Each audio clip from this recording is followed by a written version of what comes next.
quand on écrit, on est seul. Quand on est en salon, on rencontre plein de monde et c'est l'autre aspect, l'aspect très très sympa de la chose. C'est ma première parution, premier roman.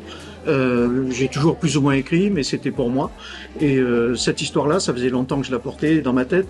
Et je me suis dit, celle-ci, ça serait bien d'essayer de l'amener au bout, de voir si tu peux la faire éditer. Donc j'ai eu la chance j'ai eu la chance d'être accepté dans 2 maisons d'édition. Il y en a une qui m'a dit ce que vous avez fait c'est super, c'est parfait, on y va. Et Les Monédières donc que j'ai choisi parce qu'elle m'a dit c'est bien mais il y a du boulot. Donc je me suis dit là tu vas progresser, c'est bien, tu vas avoir un vrai esprit critique, tu vas pouvoir t'améliorer dans ton écriture. Parce que si c'est pour entendre c'est super ce que tu as fait, j'ai ma mère pour ça. Voilà. Il faut écrire ce qu'on a envie de lire.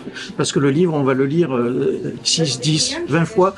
Parce qu'on commence par le lire, on fait ce qu'on appelle le premier jet. Ensuite, on va se relire. On va retrouver des erreurs, on va se dire tiens ça il faut que je le modifie. Et ainsi de suite. Et donc on réécrit, on l'envoie à l'éditeur.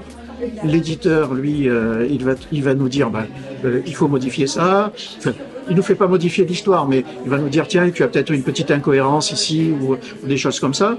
Les coquilles qu'on a pu laisser, donc il faut relire là-dessus quand on a reçu la correction. Vraiment, c'est tout un travail. Et puis une fois qu'on reçoit le bon à tirer, il faut relire quand même.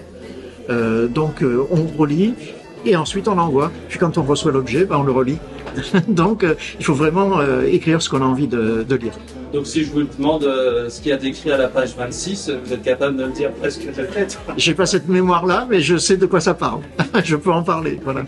Et donc il est sorti il y a 1 an maintenant, et le deuxième va sortir au mois de novembre, et ça sera encore un thriller psychologique comme celui-ci.